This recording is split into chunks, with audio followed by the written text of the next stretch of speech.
پڑھنا بندے کا رات کے پیٹ میں، رات کے درمیانی حصے میں. تہجد اصل میں جسے کہتے ہیں وہ نہیں ہے کہ جو عام طور پر لوگ فجر سے کچھ دیر پہلے جاگ گئے اذان سے اور جلدی سے 8 نفل پڑھ لیے. یہ تہجد نہیں ہے، یہ تو فجر کا ضمیمہ بنا لیا. ہر نوافل ہے، عبادت ہے، اس کے بھی جو اس کے برکات ہیں وہ ظاہر ہوں گی، جو اس کا ثواب اور اجر ہے اللہ دے گا. لیکن اصل میں جسے تہجد کہا جاتا ہے وہ رات کو سو کر پھر اٹھنا، نیند کو توڑ کر اور پھر سو جانا اور پھر اٹھنا. فجر جوف کہتے ہیں پیٹ کو، کسی شے کے جوف اللیل، رات کے بطن میں، رات کے درمیان میں، یعنی نصف رات گزر جائے اس وقت سے انسان جو ہے وہ نماز پڑھے اور پھر ثلث رہ جائے تو پھر جاگے، پھر سو جائے اور پھر اس کے بعد اٹھے فجر کے لیے اور سنتیں پڑھے اور آئے مسجد کے اندر. تو یہاں آپ نے فرمایا وَصَلَاةُ الرَّجُلِ فِي جَوْفِ اللَّيْلِ، اور اپنے اس قول کے لیے حضور نے آیتیں تلاوت فرمائی، وہی دو آیتیں. یہاں یہ سورہ سجدہ کی آیت نمبر 16 اور 17 ہیں. تَتَجَافَىٰ جُنُوبُهُمْ عَنِ الْمَضَاجِعِ، اللہ تعالیٰ اپنے خاص محبوب بندوں کی یہ صفات بیان کر رہا ہے کہ ان کے پہلو اپنے بستروں سے علیحدہ رہتے ہیں، رات کے وقت جاگتے، بستر پر لیٹیں گے تو سو جائیں گے. تَتَجَافَىٰ جُنُوبُهُمْ عَنِ الْمَضَاجِعِ يَدْعُونَ رَبَّهُمْ خَوْفًا وَطَمَعًا، وہ اس وقت اپنے رب کو پکارتے ہیں، دعائیں کرتے ہیں، خوف کے ساتھ بھی، اس کے مواخذے کا خوف، اس کے عذاب کا خوف، اس کی باز پرس کا خوف، اس کی ناراضی کا خوف، جہنم کا خوف. وطمعا، اور طمع کس کی؟ اللہ راضی ہو، اللہ کے اجر و ثواب کی بھی طمع ہو. لیکن سب سے بڑی طمع کیا ہے؟ اللہ مجھ سے راضی ہے. اس لیے سب سے اونچا مقام یہی ہے، رضی اللہ عنہم ورضوا عنہ، اللہ ان سے راضی ہو گیا، وہ اللہ سے راضی ہو گیا. یہ باہمی رضا ہے، بندہ اپنے رب سے راضی رہے. وہ ہے کہ تسلیم و رضا جو بھی دنیا میں آ رہا ہے اس پر شکوہ، اللہ کا شکوہ زبان پر جو بھی آ رہا ہے یہ میرے رب کی طرف سے، وہ میرا مولا ہے، آقا ہے، دوست ہے، میرا خیر خواہ ہے. اسے معلوم ہے کہ اس شر کے پیچھے کون سا خیر آ رہا ہے، مجھے کیا پتا، مجھے تو شر نظر آ رہا ہے، خیر تو نظر نہیں آ رہا. اس لیے فرمایا گیا کہ ہو سکتا ہے عسیٰ ان تکرہوا شیئا وہو خیر لکم وعسیٰ ان تحبوا شیئا وہو شر لکم واللہ یعلم وانتم لا تعلمون. ہو سکتا ہے تمہیں کوئی چیز بری لگے حالانکہ اسی میں تمہارا خیر ہے. این ممکن ہے تمہیں کوئی چیز اچھی لگتی ہو حالانکہ اس میں تمہارے لیے شر ہے. اللہ جانتا ہے تم اس کیفیت کے اندر دنیا کی زندگی گزارے، اللہ تعالیٰ آخرت میں اسے راضی کر دے گا، اللہ اس سے راضی ہو جائے گا. اس قرآن کو اچھی سے اچھی خوشالحانی کے ساتھ پڑھو. من لم یتغن بالقرآن فلیس منا، جو قرآن کو بہتر سے بہتر انداز میں، اچھی سے اچھی آواز میں، خوشالحانی کے ساتھ پڑھنے کی کوشش نہیں کرتا وہ ہم میں سے نہیں ہے. بلکہ ایک مرتبہ حضور رات کے وقت آپ گشت پر تھے اپنے ساتھیوں کے حالات معلوم کرنے کے لیے. حضرت ابو موسیٰ اشعری رضی اللہ تعالیٰ عنہ ایک صحابی ہیں، ان کے گھر کے پاس سے گزر ہوا، وہ رات کو تہجد پڑھ رہے تھے، کھڑے ہوئے کیف کے عالم میں قرآن تلاوت کر رہے ہیں. حضور کو بہت پسند آئی ان کی قرات، کافی دیر تک وہاں کھڑے سنتے رہے. اب انہیں کیا پتا کون سن رہا ہے. بالکل اسی طرح سمجھ لیجئے ایک بات یاد آئی ہے. حضور فرماتے ہیں کہ جس طرح کان لگا کر اللہ قرآن کو سنتا ہے کسی چیز کو نہیں سنتا. ہمیں نظر نہیں آتا نا، ہمیں معلوم نہیں، ہم قرآن پڑھ رہے ہیں تو سننے والا کون ہے؟ سب سے زیادہ کان لگا کر خود اللہ. یہاں اس لیے مجھے یاد آیا کہ ابو موسیٰ اشعری کو کیا پتا تھا کہ کون سن رہا ہے. وہ اپنی کیفیت میں نماز میں تہجد میں قرآن کی تلاوت کر رہے تھے. اور ظاہر بات ہے ان کے گھر ایکڑوں میں بنے ہوئے نہیں تھے، ایک ایک کمرہ، ایک ایک کوئی حجرہ، ایسے تو گھر تھے نا صحابہ کے. لہذا حضور پاس سے گزرے، آواز آئی، کافی دیر سنتے رہے. اس کے بعد آپ تشریف لے گئے، صبح فجر میں ملاقات ہوئی تو حضور نے تحسین کے انداز میں فرمایا یا ابا موسیٰ انک قد اوتیت مزمارا من مزامیر آل داؤد. اے ابو موسیٰ تمہیں تو آل داؤد کے سازوں میں سے ایک ساز اللہ نے عطا فرما دیا ہے. جس طرح حضرت داؤد لہن داؤدی مشہور ہے کہ جب وہ پچھلے پہر رات کو حمد کے ترانے الاپتے تھے، قرآن میں ہے کہ پرندے شامل ہو جاتے تھے ساتھ اور پہاڑ وجد میں آتے تھے، پہاڑ بھی ان کے ساتھ شریک ہوتے تھے. تو جس طرح کا اللہ نے ان کو لہن عطا فرمایا تھا، حضور نے تحسین کے انداز میں فرمایا ہے ابو موسیٰ اشعری اللہ نے تمہیں بھی آل داؤد کے سازوں میں سے ایک ساز عطا فرمایا. بہرحال قرآن مجید کا جو یہ میوزک ہے، قرآن کے الفاظ کا جو حسن ہے، جہاں تک حسن معنوی ہے وہ تو ہر لفظ میں ہے، لیکن یہ حسن ظاہری، حسن صوتی، حسن لفظی، یہ اپنے کلائمیکس پر آپ کو نظر آئے گا سورہ رحمان میں. لیکن قرآن میں یہ سورت اس اعتبار سے بھی ممتاز ہے، اس کی 4 آیات پر ذرا توجہ کریں گے، عجیب حقائق سامنے آئیں گے. جہاں یہ قرآن مجید کے حسن صوت اور حسن لفظی کی معراج ہے، وہیں اس کی پہلی 4 آیات میں 4 چوٹی کی چیزوں کا ذکر ہے، سب سے اونچی چیز ہے. پہلی آیت کیا ہے؟ الرحمن. ایک آیت ہو گئی. رحمان کیا ہے؟ اللہ کا نام ہے. کبھی آپ نے غور کیا اللہ کے ناموں میں سب سے پیارا نام کون سا ہوگا؟ رحمان. کیوں؟ اس کا مادہ کیا ہے؟ رحمت.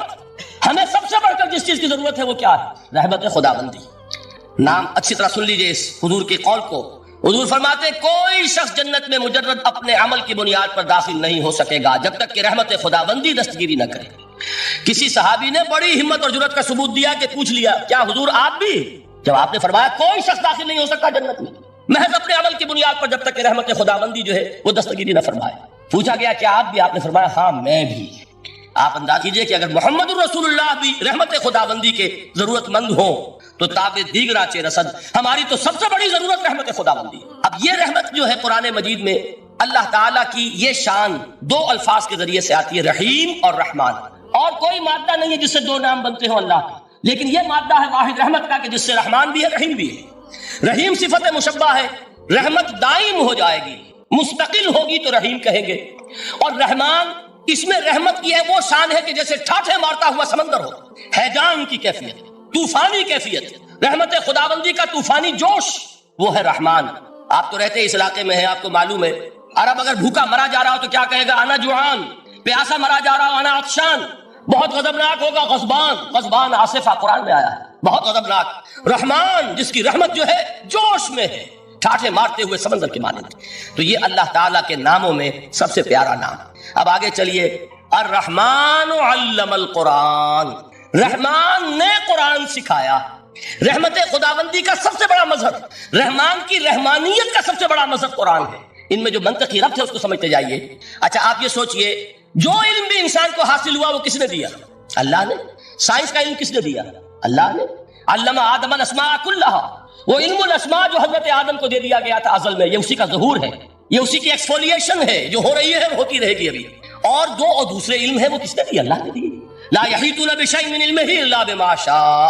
مخلوق میں سے کوئی اللہ کے علم میں سے کسی شے کا احاطہ نہیں کر سکتا مگر وہ جتنا اللہ دینا چاہے. لیکن یہ کہ تمام علوم میں چوٹی کا علم قرآن. نوٹ کرتے جائیے، اب چوٹی کی چیزیں جمع کیجیے. اللہ کے ناموں میں چوٹی کا نام رحمان. اللہ نے جو کچھ انسان کو سکھایا اس میں چوٹی کا علم قرآن. خلق الانسان، انسان کو پیدا فرمایا. سوال یہ کہ حیوانات کو کس نے پیدا فرمایا؟ آسمان کس نے پیدا کیے؟ زمین کس نے پیدا کی؟ فرشتے کس نے پیدا کیے؟ کیا مطلب خلق الانسان؟ اس کی تمام مخلوقات میں اس کا کلائمیکس، اس کی تخلیقی معراج، اس کے تخلیق کا نقطہ عروج انسان ہے. یہ ہے کہ جو مسجود ملائک بنا ہے. وَلَقَدْ كَرَّمْنَا بَنِي آدَمَ وَحَمَلْنَاهُمْ فِي الْبَرِّ وَالْبَحْرِ وَرَزَقْنَاهُمْ مِنَ الطَّيِّبَاتِ وَفَضَّلْنَاهُمْ عَلَى كَثِيرٍ مِّمَّنْ خَلَقْنَا تَفْضِيلًا. تو تخلیق میں سب سے اونچی تخلیق انسان کی، علموں میں سب سے اونچا علم قرآن کا، اللہ کے ناموں میں سب سے اونچا نام رحمان. کہ وہ ذات باری تعالیٰ سے جدا ہے، یہ بھی نہیں کہہ سکتے کہ اس کی ذات کا جزو لا ینفک. کچھ اسی طرح کا تعلق ہے قرآن مجید کا ذات باری تعالیٰ کے ساتھ. لیکن یہ مسئلہ قرآن مجید میں خود بیان ہوا، اور سورہ حشر کی آیت میں تو یہ فرمایا گیا، اللہ تعالیٰ نے اپنے اس کلام کی عظمت کو یوں بیان کی، وہ عظمت کما ہیا، جیسے کہ وہ فی الواقع ہے، اور جس کا کہ گویا کہ پورا ادراک ہمارے لیے اپنی بہت سی محدودیتوں کی وجہ سے ممکن نہیں. لیکن ایک تمثیل کے پیرائے میں سمجھایا، لو انزلنا ھذا القرآن علی جبل لرأیتہ خاشعا متصدعا من خشیۃ اللہ فتلک الامثال نضربها للناس لعلہم یتفکرون. اگر ہم نے اس قرآن کو کسی پہاڑ پر اتار دیا ہوتا تو تم دیکھتے کہ وہ دب جاتا اور پھٹ جاتا اللہ کے خوف سے. اور یہ مثالیں ہیں جو ہم لوگوں کے لیے بیان کرتے ہیں تاکہ وہ غور کریں، تدبر کریں، سمجھیں. ما لا یدرک کلہ لا یترک کلہ، اگرچہ بتمام و کمال عظمت قرآن کا فہم ان کے لیے ممکن نہیں ہے، لیکن کسی درجے میں تو کچھ انعکاس اس کا ہو جائے، کچھ اندازہ ہو جائے. انسان اپنی ذہنی سطح کے اعتبار سے، اس کی مناسبت سے کسی درجے میں عظمت قرآن کا اندازہ کر لے تو اللہ تعالیٰ کے ان الفاظ کو سامنے رکھے کہ لو انزلنا هذا القرآن على جبل لرأيته خاشعا متصدعا من خشیۃ اللہ. اب اس آیت کو سمجھنے کے لیے سورہ اعراف کی آیت نمبر 143 کو سمجھنا ہوگا، اسی اصول کے تحت کہ القرآن یفسر بعضہ بعضا، قرآن کا ایک حصہ دوسرے حصے کی تشریح کرتا ہے. وہاں یہ واقعہ بیان ہوا ہے کہ حضرت موسیٰ علیہ السلام کو جب اللہ تعالیٰ نے کوہ طور پر طلب فرمایا 30 راتوں کے لیے، جس میں بعد میں 10 کا اضافہ کر کے وہ ایک 40 رات کا ایک کورس بنا، دن رات. اس موقع پر جو مخاطبہ الہی، مکالمہ الہی سے مشرف ہوئے حضرت موسیٰ علیہ السلام، تو ان کی آتش شوق بھڑکی اور انہوں نے بڑی جرأت کر کے یہ درخواست کر دی، رب ارنی انظر الیک، پروردگار مجھے اپنا دیدار بھی عطا فرما، مجھے موقع عنایت فرما، میں تجھے دیکھ سکوں. یہ ان کی وہ آتش شوق کا مسئلہ. لیکن جواب کیا ملا؟ لن ترانی، تو مجھے ہرگز نہیں دیکھ سکتے. ولکن انظر الی الجبل فإن استقر مکانہ فسوف ترانی. لیکن ظاہر بات ہے کہ حضرت موسیٰ علیہ السلام کو بات سمجھانے کے لیے کچھ مشاہدہ بھی کرانا تھا. فرمایا تم مجھے نہیں دیکھ سکتے، البتہ اس سامنے کے پہاڑ پر نگاہ جماؤ، ہم اس پر اپنی ایک تجلی ڈالیں گے. یہ اگلی الفاظ کے اندر وضاحت ہے، میں یہاں پہلے سے بیان کر رہا ہوں سمجھانے کے لیے. اگر وہ پہاڑ ہماری اس تجلی کو، تجلی کسے کہتے ہیں؟ جلا، روشنی. تو اللہ تعالیٰ کی طرف سے کوئی خاص اس کے نور کا جب پرتو ہوتا ہے کسی شے پر تو وہ اس کی تجلی ہے.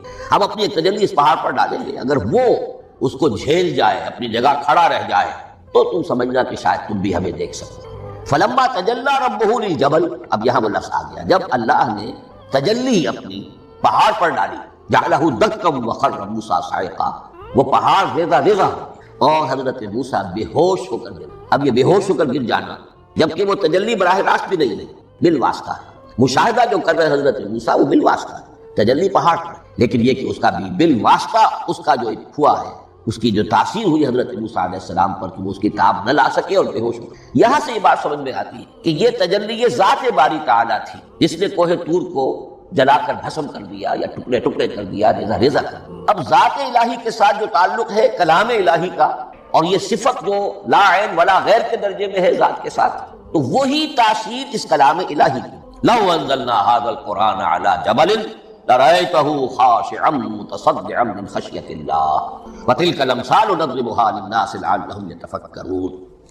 اس حقیقت کو اس دور میں اپنے مطالعے کی محدودیت کا اعتراف کرتے ہوئے عرض کر رہا ہوں کہ میرے نزدیک جس قدر پرشکوہ انداز میں علامہ اقبال نے بیان کیا ہے اسی کیفیت کو وہ شاید اس کی کوئی مثال نہ مل سکے. فاش گویم آنچ در دل مضمرست، یہ کتابیں نیست چیزیں دیگر. میں صاف ہی کہہ دیتا ہوں جو میرے دل میں چھپی ہوئی بات ہے. فاش گویم آنچ در دل مضمرست، یہ کتابیں نیست، اس قرآن کو کتاب نہ سمجھو، یہ کچھ اور شے ہے. چیزیں دیگر است، اب وہ چیزیں دیگر کیا ہے؟ وہی جو میں نے عرض کیا، ذات باری تعالیٰ اور کلام کا صفت باری تعالیٰ ہونا، اس کے بنا پر جو مناسبت ہے، جو قرب ہے، جو مشابہت ہے. مثل حق پنہاؤ ہم پیداست، زندہ و پائندہ و گویاست. اس کلام میں اللہ تعالیٰ کی ساری صفات کا انعکاس موجود ہے. یہ بات ویسے بھی سمجھ میں آتی ہے. کوئی شخص ذرا گفتگو کرے، چند جملے جب وہ ادا کرے گا اپنی زبان سے تو معلوم ہو جائے گا کہ اس کے فہم کا، اس کی دانش کا، اس کے مطالعے کا حدود اربع کیا ہے اور اس کے ذہن کی سطح کیا ہے، سمجھ میں آ جائے گی.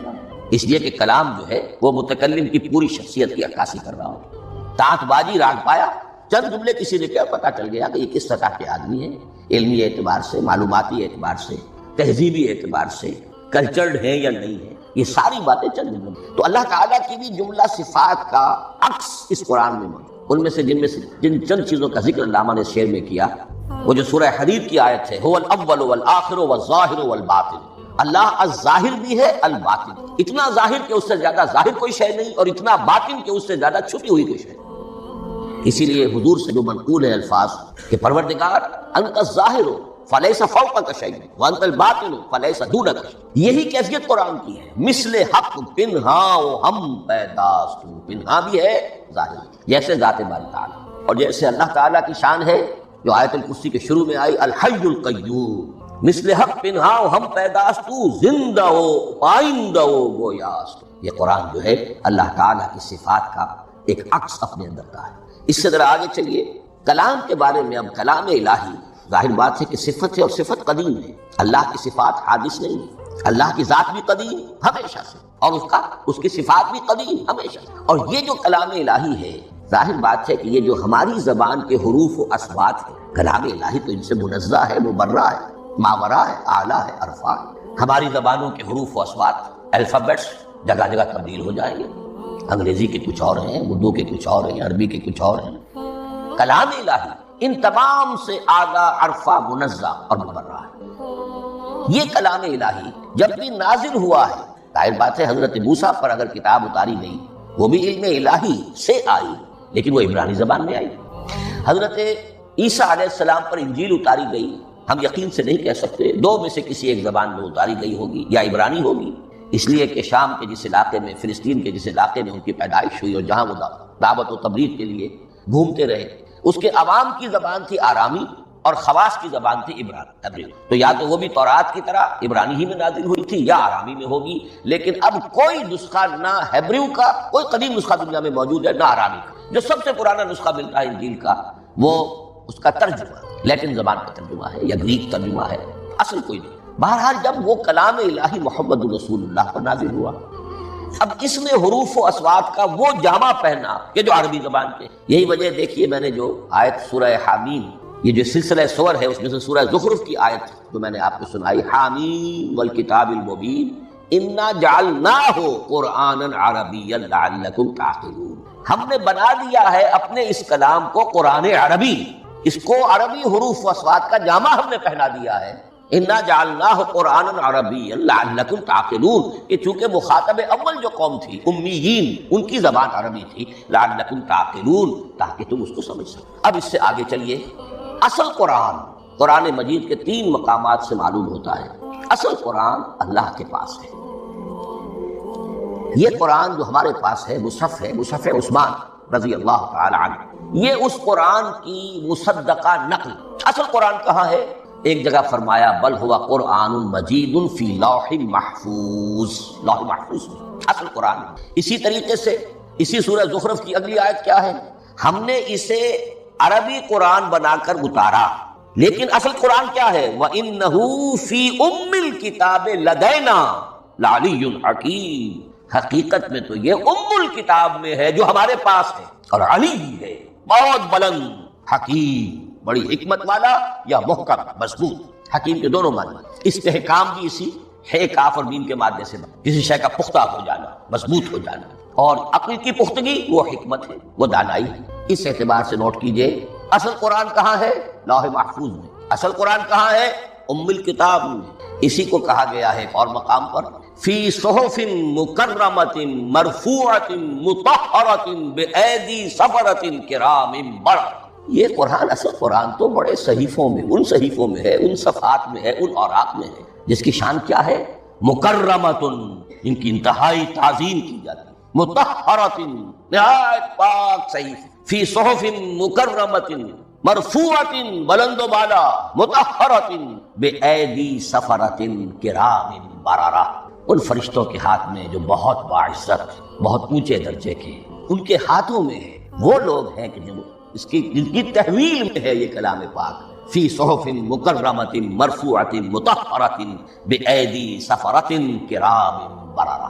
اب اسی کو بیان کیا ہے سورہ واقعہ میں، فلا اقسم بمواقع النجوم، تو نہیں، میں قسم کھاتا ہوں ستاروں کے ڈوبنے کی جگہ، وَإِنَّهُ لَوْ تَعْلَمُونَ لَقَسَمٌ عَظِيمٌ، وَإِنَّهُ لَقَسَمٌ لَوْ تَعْلَمُونَ عَظِيمٌ، اور اگر تم جان سکتے تو یہ بہت بڑی قسم ہے جو ہم نے کھائی، بہت بڑی گواہی ہے جو ہم نے پی۔ اب تدریجاً اس کا انکشاف ہو رہا ہے۔ یہ آج جو تصور ہے بلیک ہولز کا، اس سے کچھ اندازہ ہوتا ہے یہ ستارے کہاں ڈوب جاتے ہیں، بڑے بڑے ستارے نسیم منسیہ ہو جاتے ہیں، ستارے نہیں، پوری گیلیکسیز اس میں گم ہو جاتے ہیں، وہ مقبرے ہیں بڑی بڑی گیلیکسیز کے۔ فلا اقسم بمواقع النجوم وانہ لقسم لو تعلمون عظیم انہ لقرآن کریم، یہ قرآن ہے بہت باعزت، فی کتاب مکنون، اور یہ اس کتاب میں جو چھپی ہوئی ہے۔ یہ لؤلؤ مکنون کا لفظ آتا ہے قرآن مجید میں، جیسے موتی ہوتے ہیں انہیں چھپا کر رکھا جاتا ہے ڈبیوں میں، مخملی ڈبیوں کے اندر موتیوں کو، اسی طریقے سے فی کتاب مکنون لا یمسہ الا المطہرون، وہ صحیفے بھی بہت مطہرہ تھے اور ان کو چھو نہیں سکتے مگر وہی جو انتہائی پاک ہیں، ملائکہ مقربین، جن کے قریب سے بھی ہو کر معصیت یا گناہ کا کوئی تصور تک نہیں گزر سکتا، وہ ہے جو اس کو چھوتے ہیں، ان کے ہاتھوں میں ہے، ان کی تحویل میں۔ یہ ہے وہ چیزیں کہ جس سے اندازہ ہوا کہ اصل قرآن کہاں ہے۔ یہ جو ہمارے پاس ہے در حقیقت یہ نقل مطابق اصل ہے، مصدقہ نقل ہے۔ اب اس میں آپ سے عرض کر دوں کہ ایک بہت خوبصورت بات ہمیں جو ملتی ہے، تورات میں جو استثناء، جو صفر استثناء ہے، ڈیوٹرانومی، اس کے 18ویں باب میں 18ویں اور 19ویں آیات جو ہیں اس میں ذکر موجود ہے، میں ان کے لیے انہی کے بھائیوں میں سے تیری مانند ایک نبی برپا کروں گا۔ اللہ تعالیٰ کلام فرما رہے ہیں یا حضرت موسیٰ علیہ السلام سے، آج بھی موجود ہے اولڈ ٹیسٹمنٹ، ڈیوٹرانومی یا کتاب استثناء، صفر استثناء، اس کا 18واں باب، اس کی 18ویں اور 19ویں آیات، جب چاہیں جا کر میں ان کے لیے ان کے بھائیوں ہی میں سے تیری مانند ایک رسول اٹھاؤں گا، میں ان کے لیے انہی کے بھائیوں میں سے تیری مانند ایک نبی برپا کروں گا اور اپنا کلام اس کے منہ میں ڈالوں گا، اور جو کچھ میں اس سے کہوں گا وہی وہ ان سے کہے۔ یہ ہے جو پیشن گوئی ہے محمد الرسول اللہ صلی اللہ علیہ وسلم۔ اور یہاں وہ فرق واضح کر دیا گیا، اے موسیٰ تم سے تو یا تو ہم نے کلام کیا ہے یا تمہیں جو کتاب دی ہے وہ لکھی ہوئی دی ہے، لیکن جو نبی تیری ہی مانند میں برپا کروں گا۔ اب اس میں بھی نوٹ کرنے کی بات ہے کہ حضرت موسیٰ کے مشابہ نبی اکرم صلی اللہ علیہ وسلم کے سوا کوئی نبی نہیں. صاحب کتاب وہ بھی تھے، صاحب کتاب محمد بھی، صاحب امت وہ بھی تھے اور صاحب امت محمد بھی. تیری مان صاحب شریعت حضرت عیسیٰ صاحب شریعت نہیں تھے، شریعت موسوی ہی کو نافذ کرنے کے لیے آئے تھے. ان کی حیثیت دین موسوی کے مجدد کی تھی. ویسے نبی تھے، اللہ کے فضل و کرم سے نبی تھے، اس میں کوئی شک نہیں، رسول تھے. لیکن یہ کہ ان کے کام کی نوعیت کیا تھی، اس لیے کہ کوئی نئی شریعت لے کر نہیں آئے. اب بھی انجیل میں الفاظ موجود ہیں، don't think I have come to destroy law. یہ موزائک لا جسے یہ کہتے ہیں، شریعت موسوی، وہ تم پر نافذ رہے گی، تم اس کی پابندی کرو. چونکہ صاحب شریعت رسول یا موسیٰ یا محمد صلی اللہ علیہ وسلم علیہ السلام. تو میں ان کے بھائیوں میں سے، اب بھائی کون ہوں گے؟ ظاہر بات ہے بنی اسرائیل، ان کے کزنز کون ہیں؟ بنی اسماعیل. بنی اسرائیلی تو جو بھی نبی ہے وہ انہی میں سے ہے، ان کے بھائیوں میں سے. تو بھائی تو ہوگا، ان کا کزن ہوگا. اب وہ کون ہے؟ بنی اسماعیل. تو ان کے بھائیوں میں سے گویا کہ غیر اسرائیلی جو ان کے قریب ترین قرابت دار ہوں گے وہ بنو اسماعیل. تیرے مانند صاحب شریعت نبی میں برپا کروں گا، لیکن اس پر جو میرا کلام اترے گا وہ کس شکل میں اترے گا؟ میں اپنا کلام اس کے منہ میں ڈالوں گا اور پھر وہ جو کچھ کہے گا وہ وہی کہے گا جو میں نے کہا ہے. اب اس کے حوالے سے ایک بہت اہم بات سمجھ لیجئے، اور قرآن مجید کے دو اہم مقامات کی وضاحت اس سے ہو جائے گی. یہ کلام اللہ، قرآن مجید میں اس کو قول جبرائیل بھی کہا گیا ہے. کلام اللہ حضرت جبرائیل کے ذریعے سے جب ادا ہوا ہے تو قول جبرائیل ہے، اور پھر جب وہ محمد الرسول اللہ کی زبانی ادا ہوا تو قول رسول ہے، قول محمد ہے صلی اللہ علیہ وسلم. یہ قول اللہ بھی ہے، قول جبرائیل بھی ہے اور قول محمد بھی ہے بیک وقت. یہ بات دیکھیے سورۃ تکویر، اذا الشمس كورت انه لقول رسول کریم ذی قوت عند ذی العرش مکین مطاع ثم امین وما صاحبکم بمجنون. یہ یہاں پر حضرت جبرائیل کا ذکر ہو رہا ہے. وما ہوا بقول شیطان الرجیم. محمد تک اس قرآن کو لانے والا تو وہ بلند پائے کا فرشتہ ہے، یہ کوئی شیطان رجیم نہیں ہے. اس لیے کہ مکے والوں نے کہہ دیا تھا ہو سکتا ہے کوئی بدروح آئی ہو محمد پر اور اس بدروح نے کوئی الٹی سیدھی بات سکھا دی ہو. نہیں، انہ لقول رسول کریم. یہاں رسول کریم کون ہے؟ حضرت جبرائیل. انہ لقول رسول کریم ذی قوت عند ذی العرش مکین، بڑی قوت والا اور جس کا بڑا اونچا مقام اور مرتبہ ہے عرش والے کے قریب. ذی قوت عند ذی العرش مکین مطاع ثم امین. وہ فرشتوں کے مطاع ہے، فرشتے ان کی اطاعت کرتے ہیں، فرشتوں کے سردار ہیں، اور پھر ساتھ ہی پورے امین ہیں. جبرائیل امین یہ ہم لفظ استعمال کرتے ہیں. اور اس کے بعد آگے جا کے فرمایا وما ہوا بقول شیطان الرجیم، یہ کسی شیطان رجیم کا قول نہیں. اب یہاں اس سورہ تکویر میں قرآن کو قول جبرائیل کا، لیکن سورۃ الحاقہ میں چلیے اس کے آخر میں آتا ہے انہ لقول رسول کریم وما ہوا بقول شاعر قلیلا ما تؤمنون ولا بقول کاہن قلیلا ما تذکرون تنزیل من رب العالمین. یہاں اب رسول کریم سے مراد محمد الرسول اللہ صلی اللہ علیہ وسلم. یہ کسی شاعر کا قول نہیں ہے، کسی کاہن کا قول نہیں، یعنی جس کے زبانی یہ قرآن لوگوں کے سامنے آ رہا ہے. جبرائیل کا قول ہو کر تو محمد پر نازل ہوا صلی اللہ علیہ وسلم، لیکن اب لوگوں کے سامنے وہ قول محمد بن کر آ رہا. انہ لقول رسول کریم وما ہوا بقول شاعر قلیلا ما تؤمنون ولا بقول کاہن قلیلا ما تذکرون تنزیل من رب العالمین. تو قرآن مجید کلام اللہ ہے، پھر وہ قول جبرائیل بنا جب جبرائیل نے آ کر محمد کو سنا، اور پھر وہ قول محمد بنا جب محمد کی زبان مبارک سے لوگوں نے اسے سنا، اہل عرب نے سنا، اور پھر بات پھیل کے چلی گئی. اب آخری بحث اس موضوع پر جو ہے وہ یہ ہے، کلام الہی کی 3 صورتیں ہیں جو قرآن مجید میں سورہ شورى کی آیت نمبر 51 میں بیان. وما کان لبشر ان یکلمہ اللہ.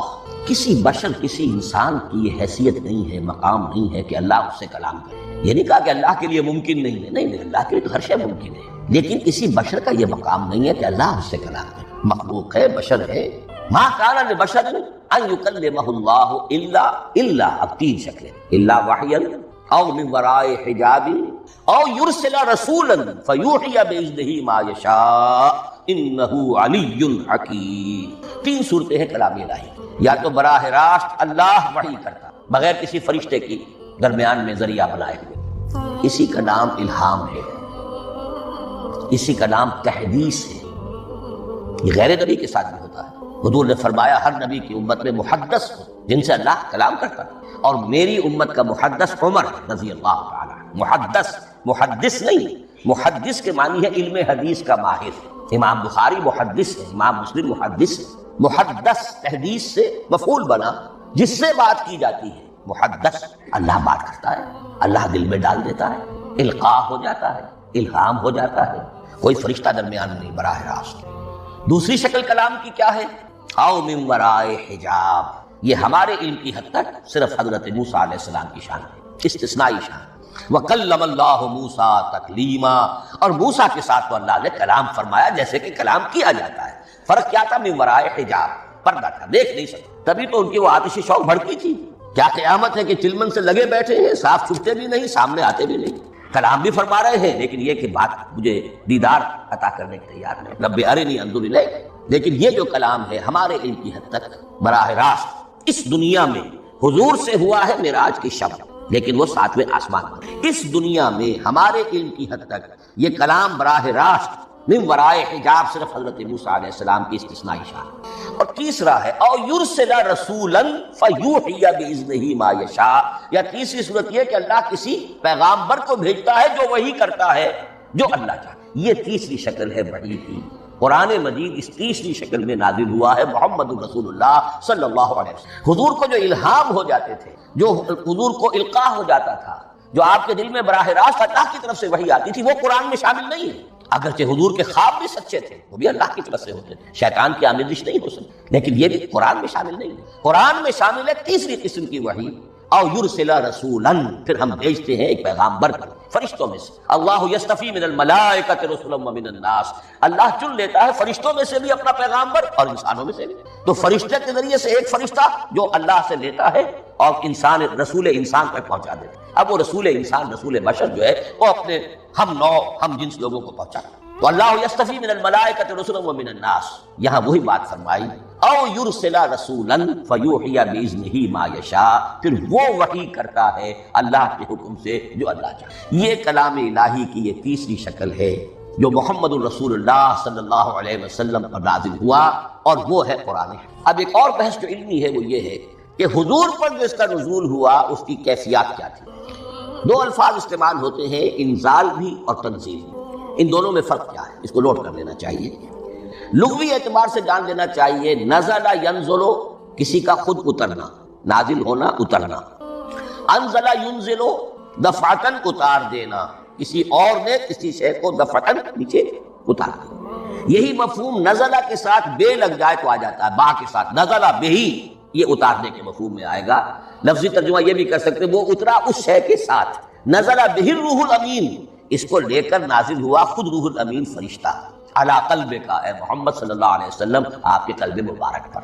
تو نزل بے اور انزال اس کے معنی ہے، لیکن اگلا لفظ ہے تنزیل، نزل ینزل تنزیلا، اس کے معنی ہے رفتہ رفتہ، تدریجاً، نجمن نجمن، تھوڑا تھوڑا کر کے، وقفے وقفے سے اتارا۔ جیسے عربی میں اعلام کہیں گے کسی کو کچھ بتا دینا، باخبر کر دینا، مطلع کر دینا، بھائی مطلع کر دیا میں نے، اب تم جانو تمہارا کام، یہ اعلام کہلائے گا۔ تعلیم کسے کہتے ہیں؟